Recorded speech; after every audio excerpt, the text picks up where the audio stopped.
वक्रतुंड महाकाय सूर्यकोटि समप्रभ निर्विघ्नं कुरु मे देव सर्वकार्येषु सर्वदा। प्रेम से बोलिए गणेश भगवान की जय। आज बुधवार का दिन है। बुधवार का दिन भगवान गणेश और बुद्ध देव को समर्पित होता है। आज की कथा एक ऐसे गरीब की है जो एक मुट्ठी चावल और एक दुर्वा से भगवान ने उसके किस्मत को खोल दिया। तो इस कथा को आप लोग पूरा अंत तक अवश्य सुने। लेकिन आज मैं आपसे एक विनती करना चाहती हूँ, इस कथा को बीच में बिल्कुल मत छोड़िएगा, क्योंकि आज की कथा केवल एक कहानी नहीं बल्कि भगवान श्री गणेश की ऐसी अद्भुत कृपा का प्रमाण है जिसे सुनने के बाद आपके मन में भी यह विश्वास जरूर हो जाएगा कि सच्ची श्रद्धा और बुधवार के व्रत की शक्ति में क्या है। आज की कथा यशपाल और उसकी पत्नी रति की है। एक ऐसे दंपत्ति जिसके घर में कभी कई कई दिनों तक चूल्हा भी नहीं जलता था, जिसके पास खाने के लिए अन्न नहीं था, पहनने के लिए फटे वस्त्र थे और हर तरफ केवल दुख ही दुख थे।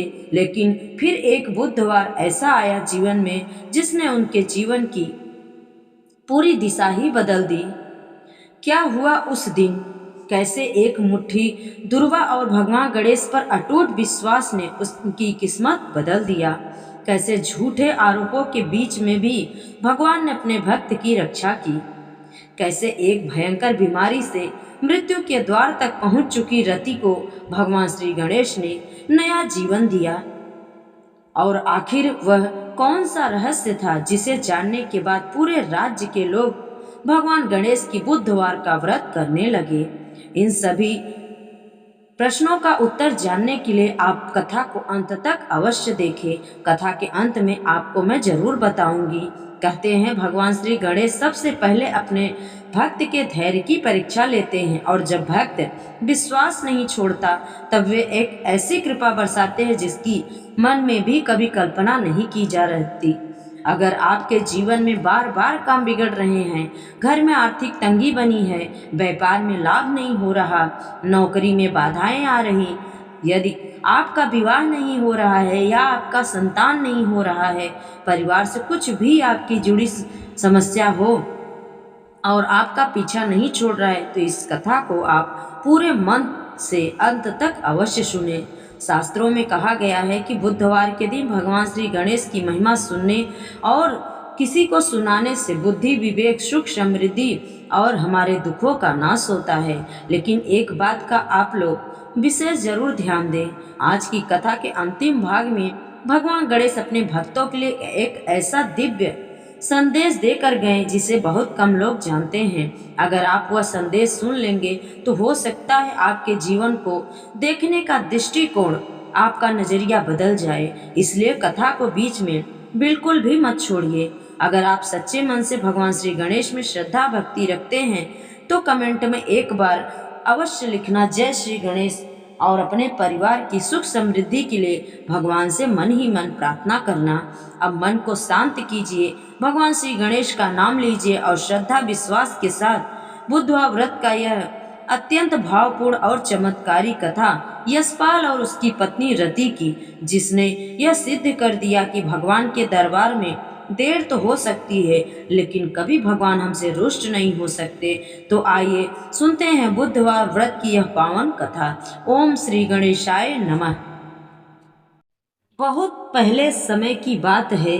सरस्वती नदी के निकट पर बसे एक छोटे से गांव में यशपाल नाम का एक मेहनती और ईमानदार युवक अपनी पत्नी रति के साथ रहता था। दोनों का जीवन अत्यंत साधारण था। उनके पास न अधिक धन था, न खेत था, न ही गौएं थी। केवल एक छोटी सी कुटिया और 2 समय की रोटी का ही सहारा था। यशपाल सुबह सूर्योदय से पहले उठ जाता और गांव के लोगों के खेतों में मजदूरी करने चले जाता।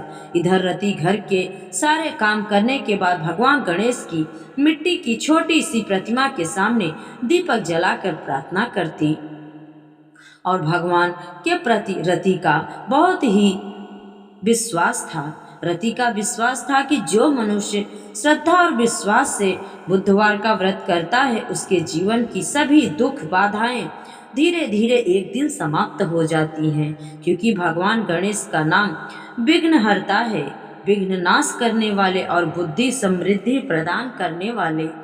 लेकिन यशपाल इन बातों पर अधिक ध्यान नहीं देता। वह कहता, मेहनत ही सबसे बड़ा धर्म है। अगर मेहनत करेंगे तो भगवान भी साथ देंगे। रति मुस्कुराकर कहती, मेहनत तो अवश्य करनी चाहिए स्वामी, लेकिन भगवान की कृपा के बिना मेहनत का कुछ भी फल नहीं मिलता, वह अधूरा ही रहता है। दोनों पति पत्नी प्रेम से रहते, लेकिन गरीबी उनका पीछा नहीं छोड़ रही थी। एक दिन ऐसा आया जब लगातार बहुत दिनों तक वर्षा होने के न कारण मजदूरी का काम बंद हो गया। घर में रखा थोड़ा सा अनाज भी समाप्त होने लगा। रति ने बची हुई मुट्ठी भर दाल और थोड़ा सा आटा मिलाकर एक दिन भोजन और बनाया। पहले यशपाल को खिलाया। यशपाल ने पूछा, तुमने भोजन क्यों नहीं किया? रति मुस्कुराकर बोली, मुझे अभी भूख नहीं है। लेकिन यशपाल समझ गया कि घर में अन्न नहीं बचा है और रति ने अपना हिस्सा भी मुझे खिला दिया। ये उस दिन यशपाल का हृदय रो पड़ा। रात को दोनों बिना कुछ कहे सो गए, लेकिन दोनों की आंखों में नींद नहीं थी। अगली सुबह बुधवार का दिन था। रति ने स्नान करके भगवान गणेश के सामने दीपक जलाया और मन ही मन संकल्प लिया कि चाहे कितनी भी कठिनाई हमारे घर आए, लेकिन वह श्रद्धा से बुधवार का व्रत अवश्य करेगी। उसने भगवान से कहा, हे विघ्नहर्ता, मेरे घर में धन की नहीं बल्कि आपकी कृपा की वर्षा कर दीजिए, ताकि मेरे पति का परिश्रम फल सफल हो और हमारे जीवन से सभी कष्ट दूर हो। उसी गांव में एक वृद्ध महात्मा आए। उन्होंने कई घरों में भिक्षा मांगी, लेकिन किसी ने ध्यान नहीं दिया। आखिरकार वह यशपाल की छोटी सी कुटिया के सामने पहुंचे। रति के पास देने के लिए कुछ भी नहीं था। उसने मिट्टी के पात्र में रखा थोड़ा सा मुट्ठी भर चना साधु को दे दिया। साधु मुस्कुराए और बोले, बेटी, जिसके घर से अंतिम अन्न भी दान में निकल जाए, वहाँ भगवान स्वयं अपना भंडार भरने आ जाते हैं। रति ने विनम्रता से उनके चरण स्पर्श किए। तभी साधु ने यशपाल को देखा और जो काम की तलाश में जाने की तैयारी में लगा था। साधु बोले, पुत्र, आज बुधवार है, क्या तुम भगवान गणेश का नाम लेकर घर से निकलते हो? यशपाल ने विनम्रता से उत्तर दिया, महाराज, भगवान का अनादर नहीं करता, लेकिन मेरे पास पूजा के लिए थोड़ा भी समय नहीं है। साधु मुस्कुराए और बोले, भगवान के लिए समय नहीं है निकाला जाता है, बल्कि भगवान समय को सफल बना देते हैं। इतना कहकर उन्होंने अपनी झोली से एक छोटी सी दूब की गठरी निकाली और यशपाल के हाथ में रख दी। उन्होंने कहा, इसे किसी धन की तरह मत समझना, इसे श्रद्धा का प्रतीक मानना। जब भी बुधवार आए, भगवान गणेश को एक दुर्वा अर्पित जरूर करना और किसी भूखे को खाली हाथ मत लौटाना। यशपाल ने आदर पूर्वक वह दूब रख लिया। उस दिन जैसे ही वह काम की तलाश में दूसरे गांव पहुंचा, तो वहां के एक बड़े किसान को मजदूरों की बहुत आवश्यकता थी। किसान ने बहुत से लोगों से केवल यशपाल को काम पर रख लिया। दिन भर के काम के बाद किसान इतना प्रसन्न हुआ कि उसने मजदूरी के साथ और भी अनाज दे दिया। यशपाल जब घर लौटा तो उसके चेहरे पर कई दिनों बाद बहुत बड़ी मुस्कान थी। रति ने भगवान गणेश के सामने हाथ जोड़कर उनका धन्यवाद किया और बोली, प्रभु, आपकी कृपा का शुरुआत हो चुका है। उस रात दोनों ने कई दिनों बाद भरपेट भोजन किया, लेकिन उन्हें यह नहीं पता था कि उनकी परीक्षा अभी समाप्त नहीं हुई, बल्कि भगवान गणेश उनकी श्रद्धा और धैर्य की अभी विशेष परीक्षा लेने वाले थे। अगले बुधवार की सुबह रति पहले से और अधिक श्रद्धा के साथ उठी। उसने घर को गोबर से और मिट्टी से लीपा, आंगन में बहुत सुंदर सी रंगोली बनाई और भगवान गणेश के सामने छोटा सा दीपक जलाकर दुर्वा और थोड़े से गुड़ का भोग लगाया। यशपाल भी अब बिना कहे भगवान गणेश के सामने हाथ जोड़ने लगा। उसके मन में पहली बार यह विश्वास जागा कि शायद हो सकता है ईश्वर अपने भक्त की पुकार सुनते हैं। धीरे धीरे दोनों के घर की स्थिति पहले से कुछ सुधरने लगी, लेकिन मनुष्य का जीवन अगर केवल सुख से भर जाए तो परीक्षा की कोई बात ही नहीं आए। इसलिए भगवान हमेशा हमारी श्रद्धा की परीक्षा जरूर लेते हैं। एक दिन गांव का सबसे बड़ा धनी व्यापारी धनराज अपने खेतों का निरीक्षण करने निकला। उसने यशपाल को काम करते देखा। यशपाल की मेहनत और ईमानदारी देखकर उसने उसे अपने गोदाम का रखवाला बना दिया। गांव के कई लोगों को यह बात अच्छी नहीं लगी, क्योंकि वे वर्षों से उस काम की इच्छा में रहते थे। उनमें से एक व्यक्ति का नाम मदन था। वह यशपाल से बहुत गुस्सा करता था, उससे हमेशा ईर्ष्या से ही रहता था और उससे कभी बात नहीं करता था। उसने मन ही मन अपने निश्चय किया कि किसी भी प्रकार यशपाल को वो बदनाम जरूर करेगा। कुछ दिनों बाद व्यापारी के गोदाम से चांदी के कुछ सिक्के चुरा लिया। मदन ने तुरंत सबके सामने कहा, यह काम अवश्य यशपाल ने किया होगा, क्योंकि वही गोदाम की रखवाली करता है। बिना पूरी बात सुने और जांच किए कई लोगों ने भी उसकी बात मान ली। व्यापारी ने दुखी होकर यशपाल से पूछा, यदि तुम निर्दोष हो तो सच बताओ। यशपाल ने हाथ जोड़कर कहा, सेठ जी, मैंने जीवन में कभी किसी का एक दाना भी नहीं चुराया बिना किसी के अनुमति का। अगर मैंने चोरी की हो तो भगवान गणेश मुझे अवश्य दंड दे। रति को जब यह बात चली तो उसकी आंखों से आंसू बहने लगे, लेकिन उसने अपने पति का साहस नहीं टूटने दिया। उसने कहा, आज भी बुधवार है, हम भगवान गणेश पर विश्वास रखेंगे। सत्य की कभी हार नहीं होती। जो इंसान ईमानदार और सत्य की राह पर चलता है उसका साथ हमेशा भगवान जरूर देते हैं। उस दिन दोनों ने पूरे विश्वास के साथ बुधवार का व्रत किया और भगवान से केवल एक ही प्रार्थना की कि सत्य की रक्षा आप अवश्य करना। उसी रात व्यापारी धनराज को एक अद्भुत स्वप्न आया। स्वप्न में एक दिव्य बालक हाथ में मोदक और दूब लेकर प्रकट हुए और बोले, तुम्हारा सेवक निर्दोष है। जिसने झूठा आरोप लगाया उसी के घर की पुरानी मटकी में तुम्हारे सिक्के छिपे हैं। अगर न्याय चाहते हो तो सुबह वहां जाकर देखना। व्यापारी घबराकर जाग उठा। सुबह होते उसने गांव के मुखिया और कई लोगों के साथ मदन के घर पहुंचा। पहले तो मदन ने बहुत इनकार किया, लेकिन जब पुरानी मटकी खोली गई तो उसमें वही चांदी के सिक्के मिले। सारा गांव आश्चर्य में पड़ गया। मदन शर्म से सिर झुकाकर खड़ा हो गया। वह यशपाल के चरणों पर गिर गया और बोला, मुझे क्षमा कर दो। मैंने तुम्हें ईर्ष्या से तुम्हारी बुद्धि छीन ली थी, इसलिए मुझे आप माफ कर दो भाई। मैं कभी भी अब तुम्हारे प्रति ईर्ष्या नहीं करूंगा।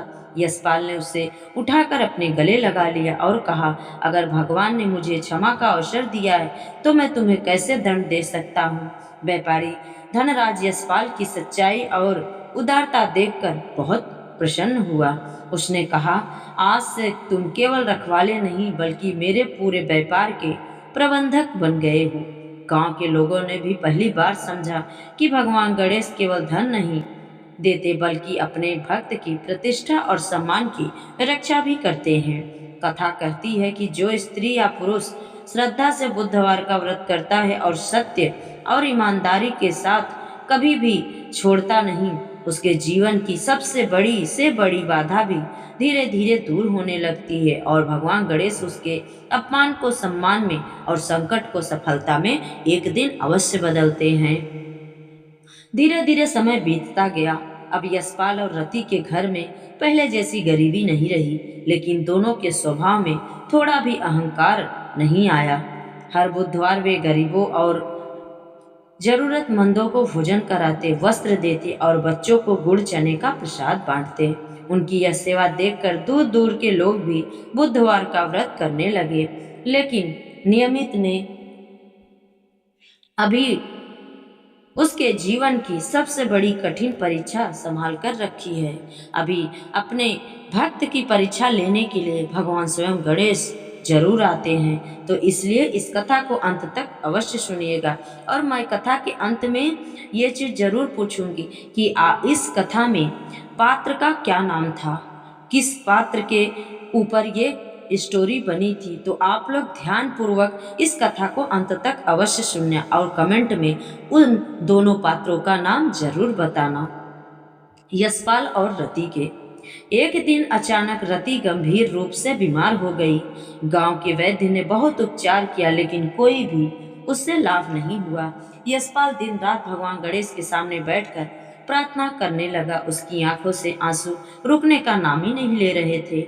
रति ने धीमे स्वर में उसका हाथ पकड़कर कहा, अगर तुम्हारा विश्वास सच्चा है तो उसे कभी मत छोड़ना, चाहे मेरे साथ कुछ भी हो जाए। यशपाल ने दृढ़ स्वर में कहा, नहीं रति, भगवान गणेश अपने भक्तों को अधूरा नहीं छोड़ते।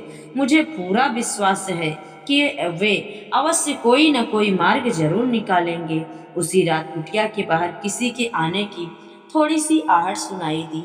यशपाल ने द्वार खोला। सामने वही वृद्ध महात्मा खड़े मुस्कुरा रहे थे जिनसे उसकी पहली भेंट बुधवार के दिन हुई थी।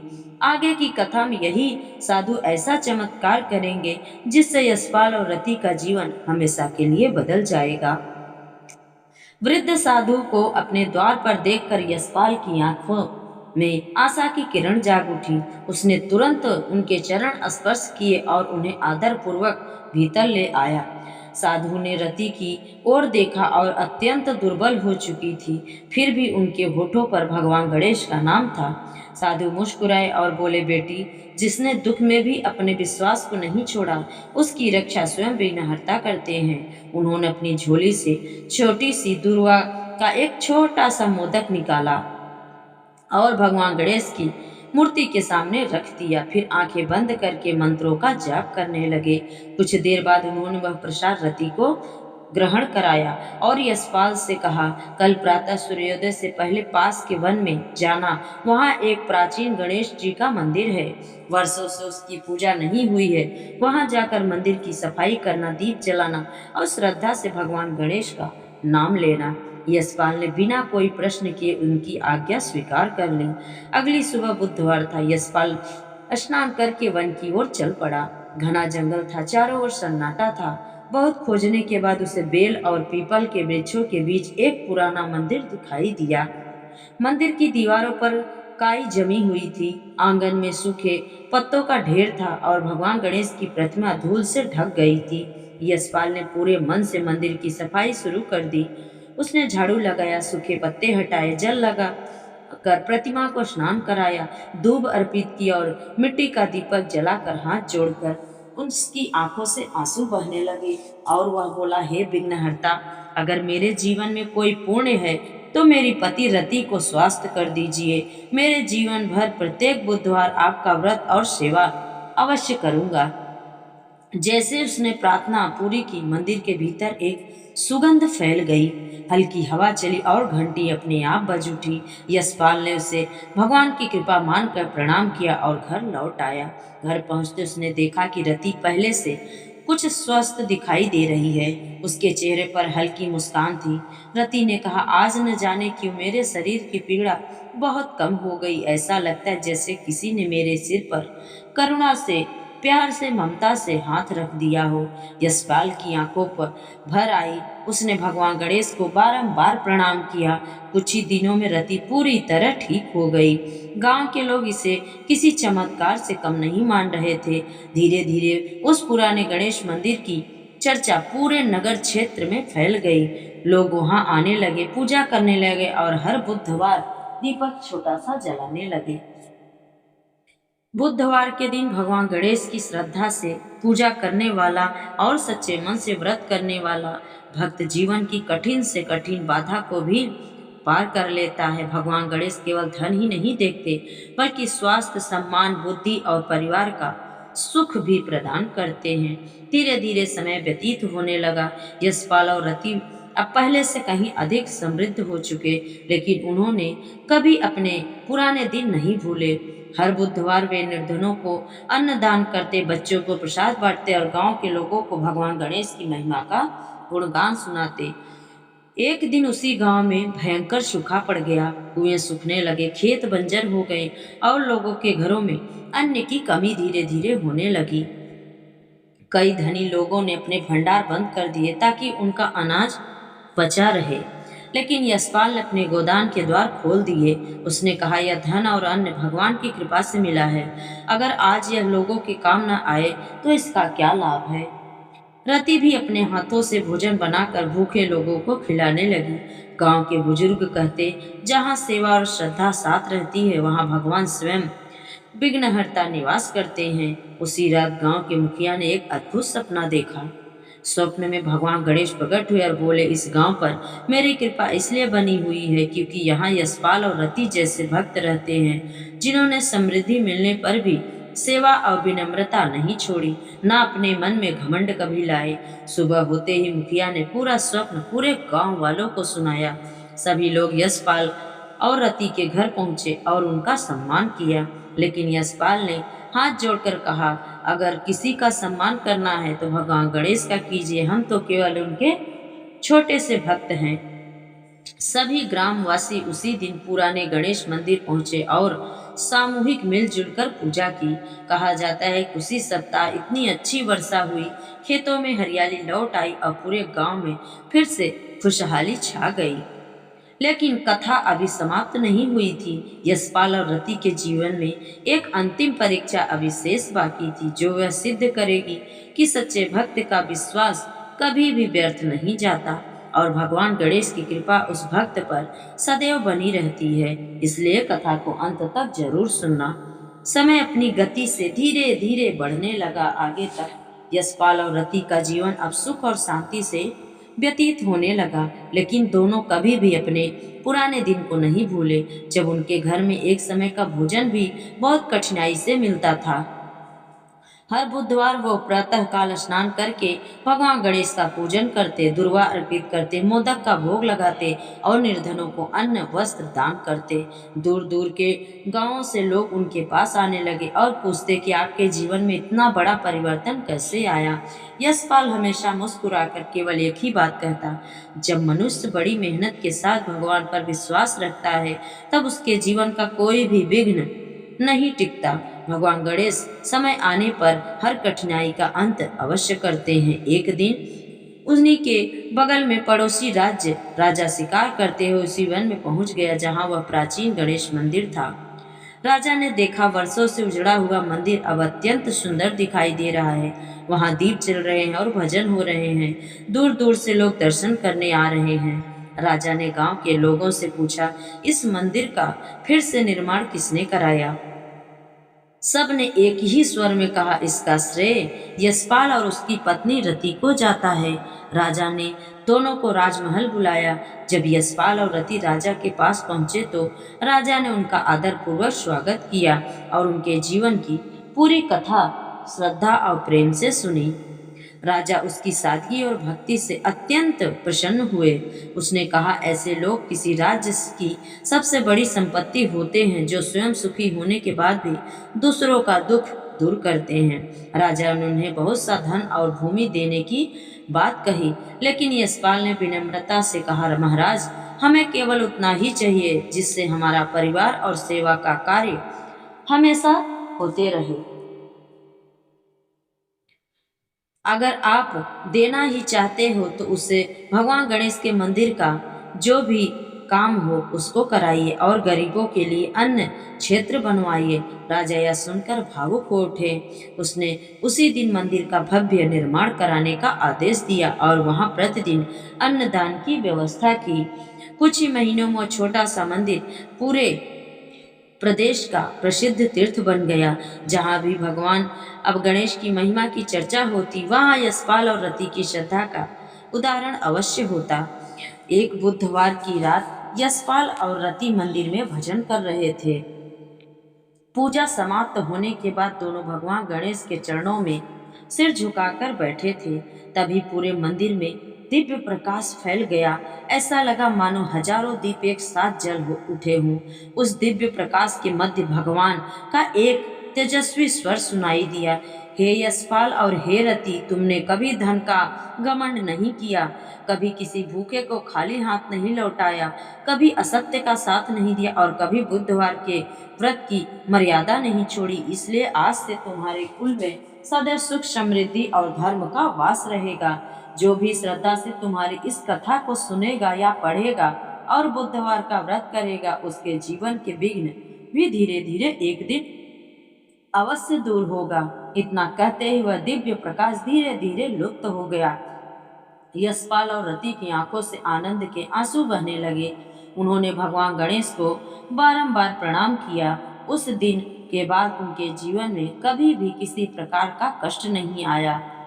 उनके घर में धन था, लेकिन उससे अधिक संतोष था, सम्मान था, लेकिन उससे अधिक विनम्रता थी, और सबसे बढ़कर उनके हृदय में भगवान गणेश के प्रति अटूट विश्वास था। समय बीतता गया, यशपाल और रति वृद्ध हो गए। उन्होंने अपना जीवन सेवा, शक्ति और दान में लगा दिया। उनकी प्रेरणा से पूरे क्षेत्र में बुधवार का व्रत श्रद्धा से किया जाने लगा। कहा जाता है कि आज भी उस स्थान पर जो भक्त सच्चे मन से भगवान गणेश का नाम लेता है और श्रद्धा से बुधवार का व्रत करता है, उसके जीवन की बाधाएं धीरे धीरे समाप्त होने लगती हैं। उसके घर में बुद्धि, विवेक, सुख, समृद्धि और सौभाग्य का वास होता है। बुधवार का व्रत भगवान श्री गणेश जी को समर्पित होता है।